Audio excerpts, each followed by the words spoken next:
Yes, yes, queen.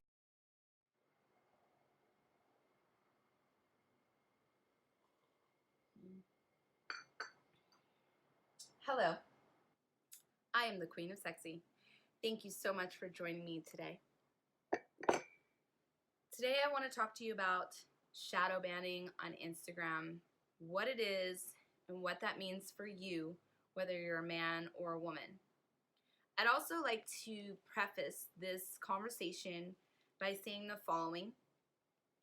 A lot of this stuff I'm learning as I go, and as I'm learning, I do know more than the average person. However, if there's an area that I can improve on with how I'm communicating this, I'm open to hearing that. I'd love to hear different perspectives. And I'd also like to just address that I don't know everything, but I know a lot. And my goal is to inform you of what I do know and what I have found out. And a lot of this is fact, and I'm going to try my best to keep my opinion out of it. However, I'm just letting you know that that's difficult and that it's something I'm working on.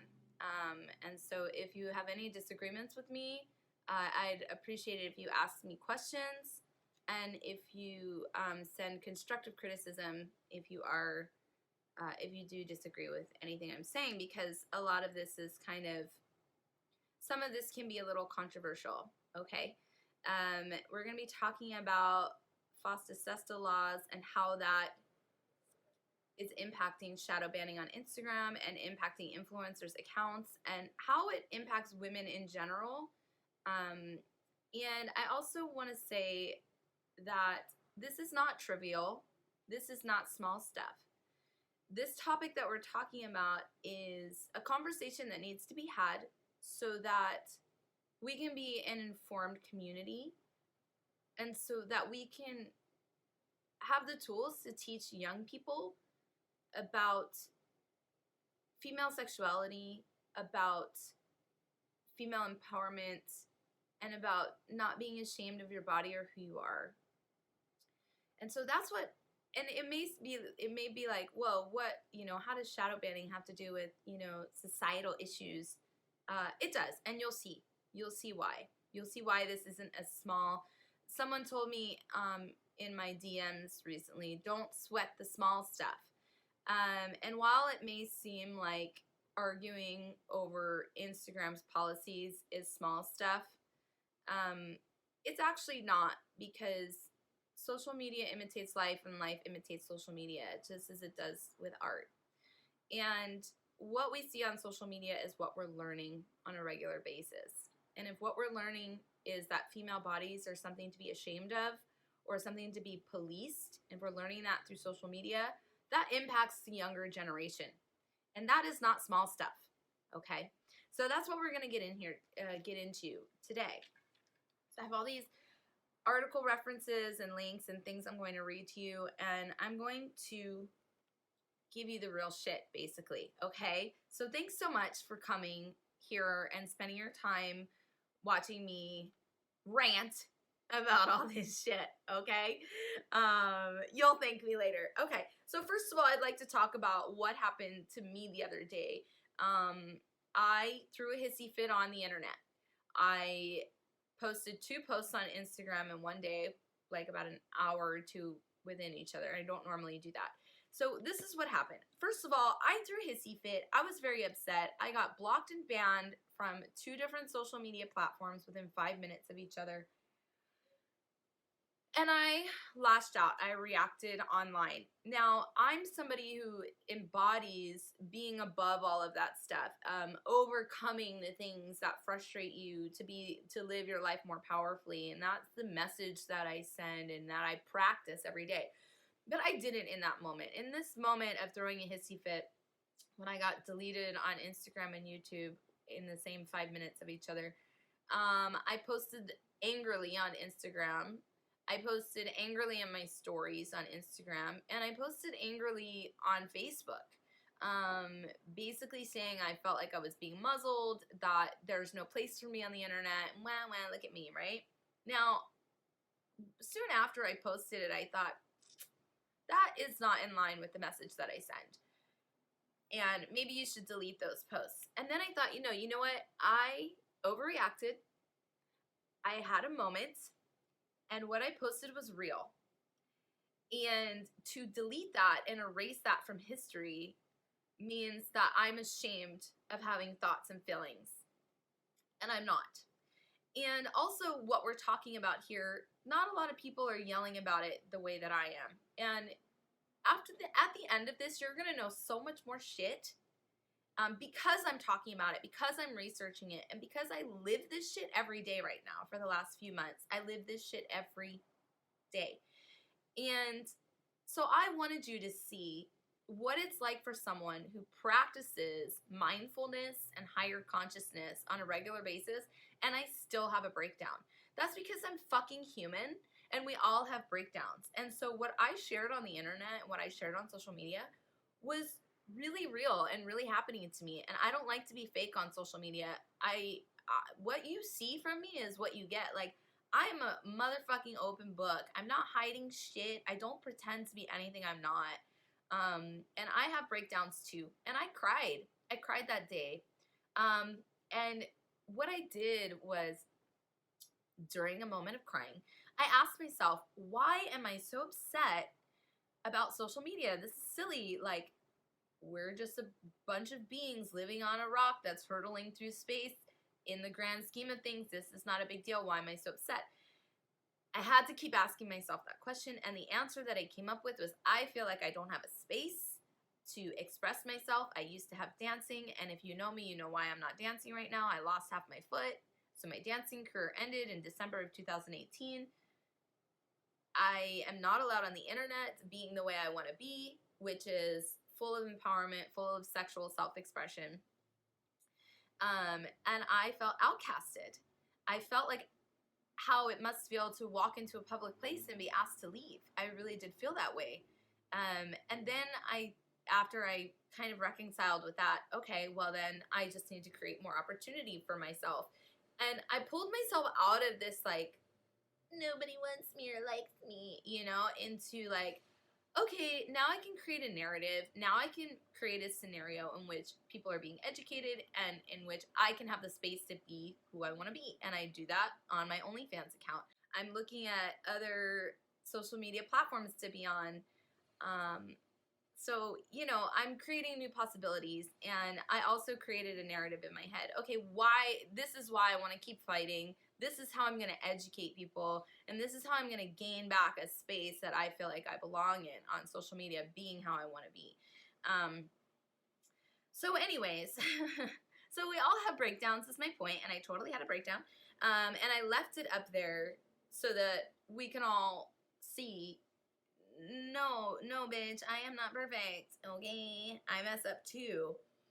So what I also want to say is, I'm working on a project with a team of people to raise awareness about what's happening on social media. So I'm literally living this shit every single day. I'm reading stuff, reading articles. I'm reading articles that y'all are probably not reading. And that's okay, because there's a million fucking things that you're supposed to be reading and watching and doing every single day, right? So it's okay. And I'm having conversations around it, and I'm watching the injustice after injustice after injustice happen. And so, I'm filling up the tank to how much bullshit I can handle. So yeah, I totally threw a hissy fit on the internet. So I want to talk to you about how ridiculous shadow banning is getting and what it means for all of us. So the first thing I want to talk to you about is, what is shadow banning, okay? A lot of people don't know what this is. So shadow banning is when you are actively being hidden and blocked from visibility by Instagram, and they don't tell you about it. They don't warn you. You have no idea it's happening to you until you see signs that it's happening to you. So you don't get a notification that you've done something wrong. You don't get a notification that you're being pushed down or silenced or less visible. Here's what happens when you're shadow banned. You get pushed down on the line of discovery. People have to type in your entire handle and scroll down to find you. Instagram starts unfollowing you from your followers. So they'll go through your follower list and they'll choose to they'll make your followers unfollow you without their choice or decision or notification. So I'll give you an example. I got a message from my United Pole Artist Instagram account from a friend who sent me a screenshot and showed that she was not following UPA and wrote, "I'm definitely following UPA. Instagram unfollowed you for me."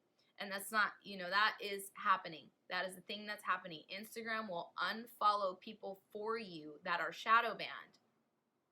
Another thing that will happen to you if you're shadow banned is you'll lose followers. If you're not someone who is actively gaining followers, your follower count will go down.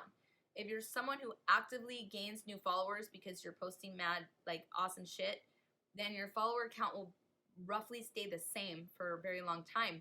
That's what happened to me for about a month and a half. I'm like, man, my follower count is static. It is not going up. It is not going down. That means just as many people that are following me are unfollowing me. And people would be unfollowing you if you're shadow banned for the following reasons. Instagram is unfollowing people, having people unfollow you for them. Instagram is blocking your posts from being seen even by some people in your audience. Instagram is blocking you from being in the line of discovery. They're pushing you down. And so no new people are finding you. And they're also making it harder to find you. So if someone tells their friend about you, they won't be able to find you as easily if they don't remember your handle exactly, because you have to type in the exact handle the way you want it. So my handle is 4 words, the Queen of Sexy. 4. I was like, oh my God, is it 5? And you literally have to type in every single letter of my name right now, of my handle, and you have to scroll down about 7 to 8 things to find my handle. So that's how I knew I was shadow banned for a 3rd time. So how do you know for sure that you're being shadow banned? People will tell you what I just said. Hey, I can't find your handle. Hey, did you delete your page? And you'll see your follower account change. Your follower count change or not change, stay the same. Another sign that you're being shadow banned is that your posts will start to do a lot worse than they have before. Your like count and your view count will be dramatically different. That's another way to tell. When you're like, shit, I used to get 1,200 likes on this photo, on a photo like this, and now I'm only getting 500. Yeah, okay, that's another way to tell. How are you a target for shadow ban? Well, first of all, if you're a woman, okay, you will be affected.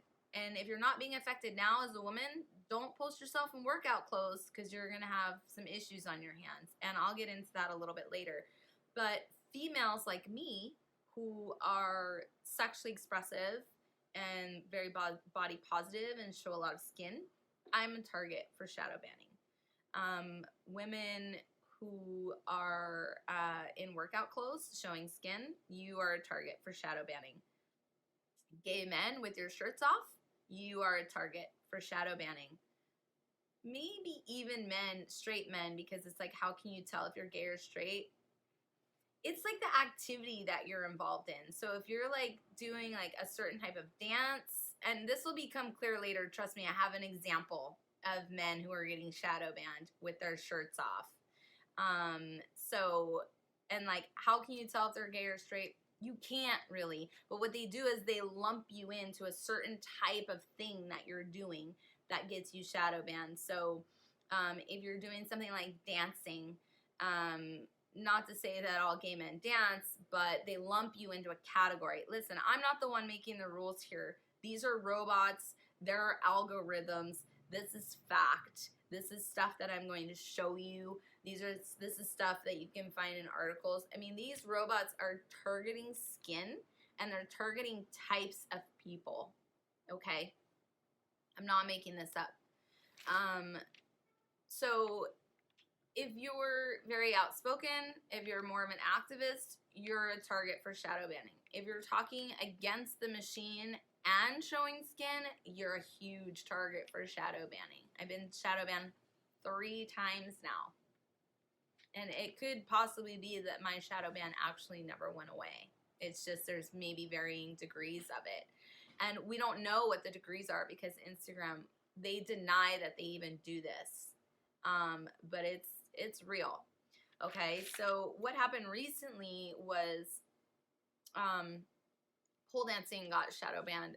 Oh my God, the entire industry, all of our hashtags got banned. And what happened was, then they started banning hashtag female fitness. So then we all started using hashtag male fitness, and then they banned hashtag male fitness. So if a group of people are being shadow banned, they're going to infiltrate your hashtag, and so that is how it will affect you. If you're not someone who's like, oh, well, I don't do those types of things, you will be affected eventually, because we're trying to figure out, we're like spiders in water. We're trying to scramble, figure out how to get the fuck out of this mess. And so we're using other people's hashtags so that we can be visible. So if you think, oh, well, I don't do that stuff, so I'm not affected, think again, because we're coming after everybody's hashtags. If we're not allowed to be visible, then what the fuck, man? We're not doing anything wrong. We're not having sex online. We're not penetrating. We're not doing anything inappropriate. We deserve a space just as much as everybody else. And so let's take a look at that word inappropriate, okay, and what Instagram is doing about that, okay? So this is from an article from USA Today, and I'm going to read an excerpt for you, and then I'm putting links in the description for all of these articles that I'm referencing so that you can go and read them all for yourself. If the internet mimics real life, then real life can also mimic things happening online. If women are censored on Instagram, there is no doubt that we could be censored offline life too. When Instagram pages that promote female pleasure are hidden, young women will come to understand that their pleasure is invalid in real life. When anatomical drawings of vaginas are censored on Instagram, women will learn that their bodies are something to be ashamed of in real life. When female nipples are censored, but male nipples are not, we are taught that we must police our bodies to ensure we do not arouse men. When photos of period blood are taken down, a natural body process is turned into a source of shame. So this is why this is a big deal. That's so well said and so well written. It just embodies all of the reasons why I wake up and do all this shit every day, okay? Because oftentimes I'm like, what the fuck? Am I doing this? Like, you know, in the grand perspective of things, like, this is not a big deal. This is a big deal. This is our everyday life, and I want to be comfortable in my everyday life, and this is why I'm fighting this fight. So let's talk about how Facebook or Instagram deems all of this as inappropriate, and how their algorithms are working, what their plan is, okay? It's called Remove, Reduce, and Inform. This was written on newsroom.fb.com, and it says, and this is from Facebook executives, which we know Facebook owns Instagram. We have begun reducing the spread of posts that are inappropriate but do not go against Instagram community guidelines, limiting those types of posts from being recommended on our Explore and hashtag pages. For example, a sexually suggestive post will still appear in the feed if you follow the account that posts it, but this type of content may not appear for the broader community in Explore or hashtag pages.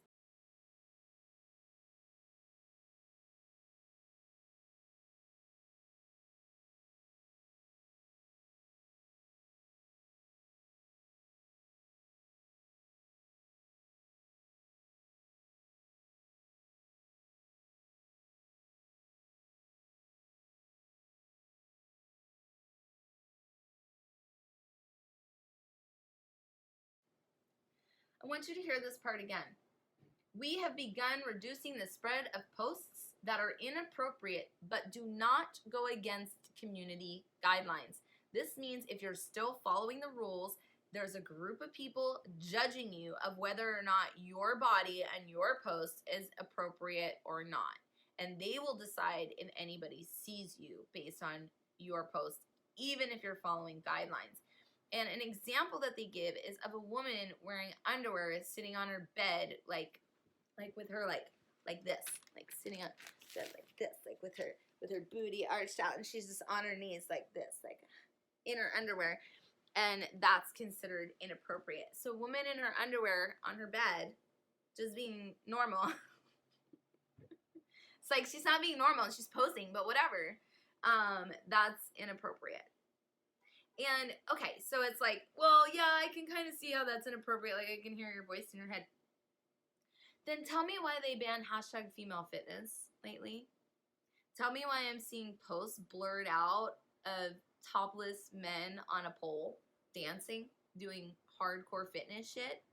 So it starts there with the slut girls, right? Who you're not like them. You're not like the slut girls. It starts with them, and it's going to trickle down into you. If you don't say something when you see shit getting fucking weird, it just gets weirder and weirder and weirder until it's a freight train that you can't stop anymore.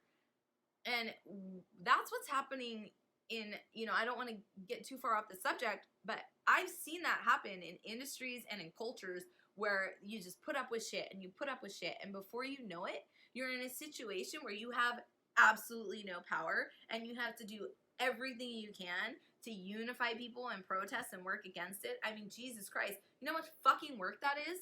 So all it takes is for people now to be informed and know what's going on and educate those around them and have a conversation and not allow these executives who are made up of mostly white men, and if they're not men, they're women, and they're mostly white, but they're mostly men, and they're the ones making the rules about what women are doing are appropriate or inappropriate.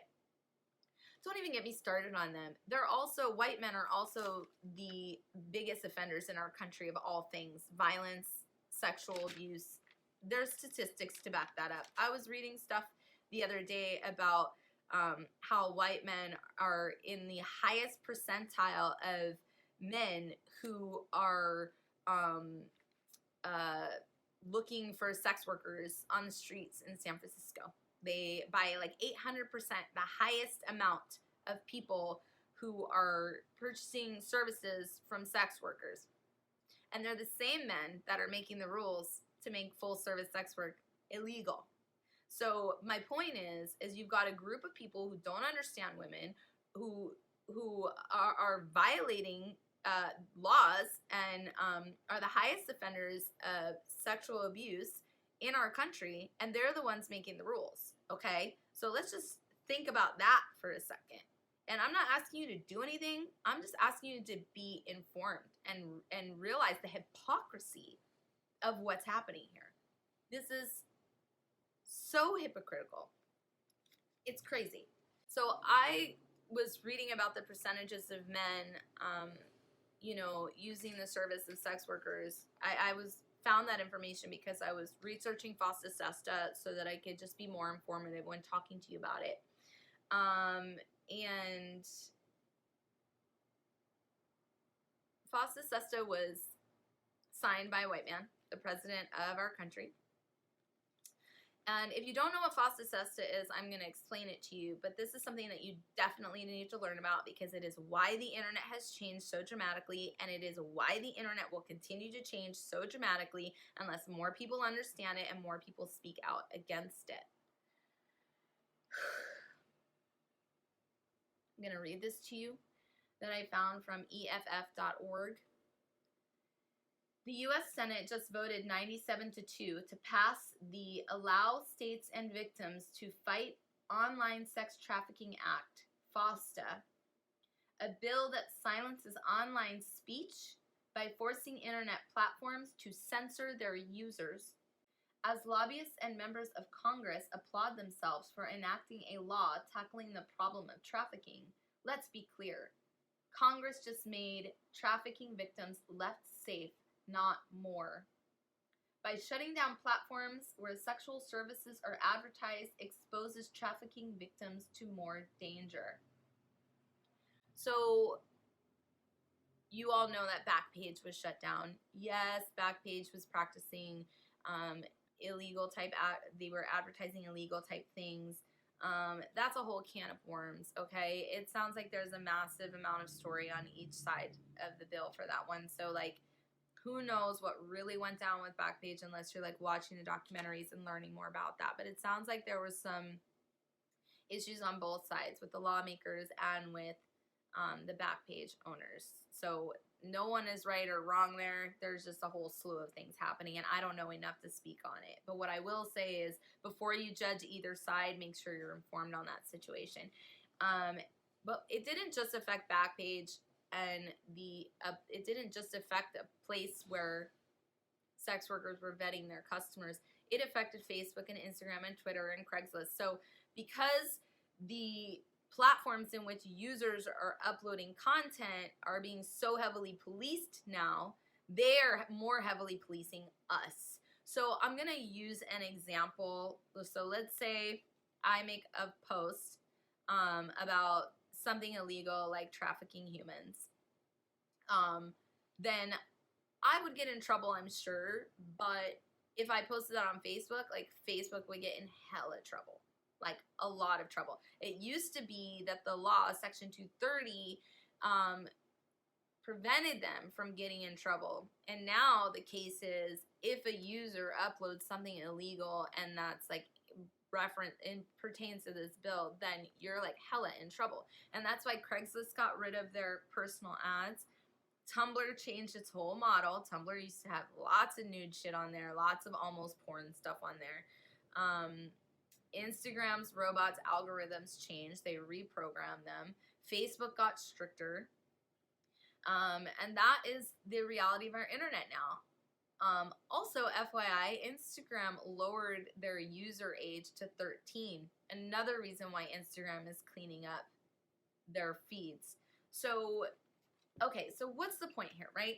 So FOSTA SESTA made it so the internet is stricter. So strict, in fact, that women in workout clothes are now considered inappropriate by robots. So strict, in fact, that I can show you an example from Dan Rosen's Instagram profile, seen here at Dan Rosen Poll. And if you look at this video here, you can see that there is a video that his videos on his profile are blocked because they're inappropriate and sexually explicit.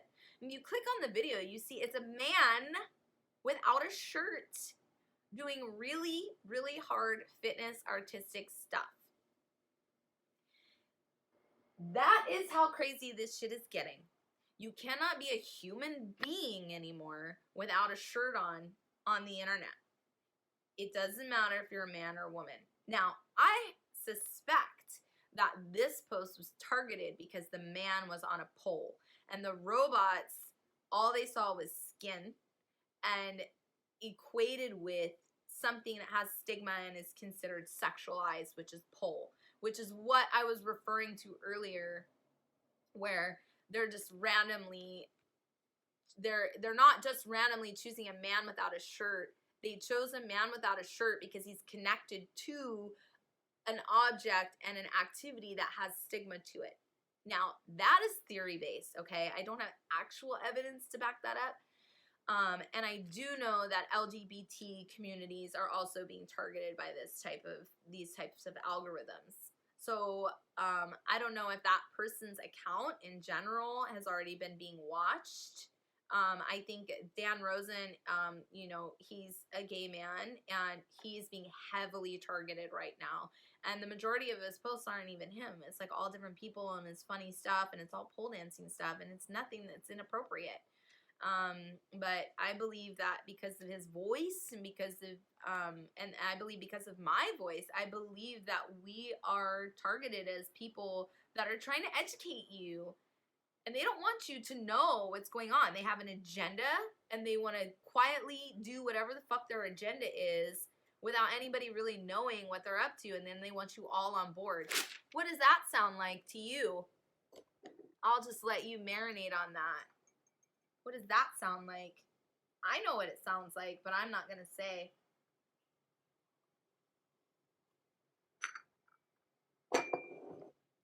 And I'm not going to sit around and just like passively watch my friends and watch beautiful people be hidden from visibility. And these are people that like, we want to make a difference in the world. We want to educate. We want to empower you. And we're most likely the ones to be silenced. So raise your hand if you're someone who's trying to empower other people and are shadow banned on a regular basis. Okay? I don't think that that's a coincidence. Opinion. That was all opinion. So you might be asking yourself, what can you now do with this information? Okay? I would suggest that you read all of those articles that I posted below and go down a rabbit hole. Read more stuff. Find out more about FOSTA SESTA and what that means. So let me just talk about FOSTA SESTA a little bit more. I don't think I did that enough justice. You know, our sex workers out there, they exist, okay? They are going to continue doing their work. And now they're just in a more precarious and dangerous situation than ever before. And they used to be able to vet their customers online. And talk to each other and say, hey, this guy is dangerous, this guy is not dangerous, and even clients could do the same. Hey, this sex worker like beat me up and stole my money. That's a thing that could happen.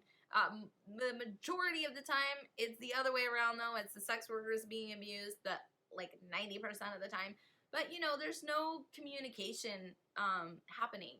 And so now the sex workers are being forced out on the streets and being forced into situations that are more dangerous for them. And their death rate has risen increasingly. The percentage of death rate among sex workers has gone up 6 times since the signing of FOSTA SESTA and since they've lost their platforms. And they no longer have a community to feel supported, and they're out there on the streets. And okay, so maybe you're not a sex worker and that doesn't affect you. Well, you're a human. And sex workers are humans. And if you think you're better than sex workers, I'm telling you right now, you're not. Sex workers are human beings, and some of them are more intelligent and educated than a lot of other people out there. And some of them are not. Some of you out there are more educated than sex workers, and some of you are not. That is being human. My point is, people are people, and you're not any better than a sex worker. And a sex worker isn't defined by their work. The words sex worker and that phrase defines the type of work they do. It doesn't define the type of person they are. Some sex workers are on drugs. Some sex workers are clean. Some doctors are on drugs. Some doctors are clean. Some lawyers are on drugs. Stockbrokers, lots of those guys are on drugs. But nobody's talking about that. Nobody talks about the other professions of people who are on drugs. Nobody talks about other full-service sex work rings that have happened around the country, like with soccer moms. Like, that was a hot topic of discussion when it happened, but that is real shit. That happens. So how come we're not putting those people down? I'm not saying that it happens all the time, but there was a case like several years ago where like a sex ring among soccer moms, gasp, was uncovered. Gasp, they were having sex for money? Gasp! You know, sex is sex, and people have it all the fucking time. And I'm sorry, but how do you fucking think you got here in the goddamn first place? We're all here because of sex. We all have sex. We all want sex. We all like sex. And we all do sex differently. And if you want to do sex and get money, fucking do it, man. Like, you need money. We all need money.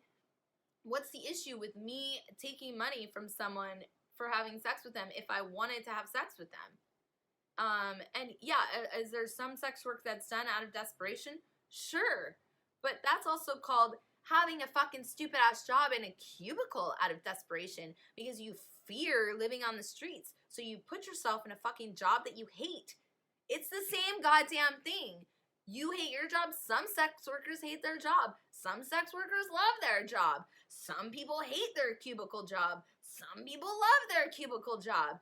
It's just people. When you get off this idea that sex workers are somehow lesser than because they're having sex for money, like, that's just their job, dude. There's people out there that need sex workers, let me explain something to you. And I'm not going to get that far because I want to have a whole other podcast covering this subject. So this is a nice little lead in right here. But sex workers do the job that fucking not only can not a lot of people do, but not a lot of people would even have the fucking next idea of how to start. I know a beautiful sex worker named Novocaine helps couples and helps people have better sex lives through her work. That's the kind of shit that keeps marriages together. That's the kind of shit that helps people not be ashamed of the type of pleasure that they're looking for that they haven't been able to get. What is wrong with experiencing pleasure with the body that you live in, okay? So I'm going to leave you with that. If nothing else moved you in this entire podcast, just know that sex workers are doing the fucking humanitarian work out there. And sex workers are the first people to be affected by FOSTA SESTA. They are the first people to start being shadow banned on Instagram and being blocked on other social media. And their shit, because they're being blocked and banned, is trickling down into other areas and to other women and to other people. So if you think that, oh, I'm not a sex worker, I'm not going to be affected, you're dead fucking wrong, because it's all starting with them and it will come for you. And if you don't stand up for these people over here, it's going to get worse and worse and worse and worse until we're living in a goddamn Handmaid's Tale, okay? And that's why I'm asking you to pay attention. And that's why I threw a fucking hissy fit on the internet. And that's why I'm not sweating small. I'm sweating small stuff, okay? Yeah, I'm sweating small stuff. If you really think about the trajectory of how large any type of movements work, it starts really small with a marginalized group of people. That's how it starts. So pay attention now. This is your life, this is your children, and this is the generation that's coming up behind us. These people are the ones, the younger generation, are the ones that are going to be making laws about our bodies just like they're doing now. And if you want the younger generation to be completely ashamed of their body and think that showing any part of the body is shameful or any type of sex work is shameful, good fucking luck 10 to 20 years from now. Because this shit's gonna get weirder and weirder. So start educating yourself and start educating others around you. Be aware of what shadow banning is. Be aware of what FOSTA SESTA is. And start opening your mind and the idea to the fact that sex workers are people too. And sex work is work. And they are doing humanitarian work. And there is an absolute need for them. And the more we can unify with sex workers and get that point across clearly, and it starts with you, the non-sex worker, to stand by other sex workers and have a very clear mind of how they contribute to society in a positive way. Start looking at that. Start asking questions. How is sex work positive? Instead of, oh yeah, what a slut. Oh, that hooker, da-da-da. Lose that. Because you're not only hurting sex workers, you're hurting women in general, and you're hurting the human race in entirety, because the human race fucking thrives and survives off of sex. And sex workers are the ones that are teaching you how to love your body and how to not be ashamed of the things that you choose to like and to want. We are accepting and open and non-judgmental of everybody, while everybody else is judgmental and excludes us. We include everyone else. So we're living the opposite life as y'all. So join us in being open-minded to all types of people, because it's very freeing. So that's all I have to say about the matter. Like I said a lot of controversial stuff here. It's okay if I ruffle some feathers. I'm okay with that. I'm not attached to the outcome of how you think or feel. I'm just here to educate you. And feel free to let me know what you think in the comments. Feel free to let me know where I've made mistakes so that I can learn. And feel free to let me know how I've helped teach you. And also feel free to let me know if you'd like to hear me expand on any of the subjects that we talked about today. On the next podcast, we'll be talking about all the things that sex workers want you to know about them so that we can become more of a unified community in general, okay? Thank you so much for joining me today. Until next time. Hey guys and gals, I just want to remind you that I am a UPA coach. If you need consulting on how to level up in your career or make big life changes or are just dealing with a massive transition, you know your girl's got you. Go ahead and click to book me, your queen, as your UPA coach. What's up?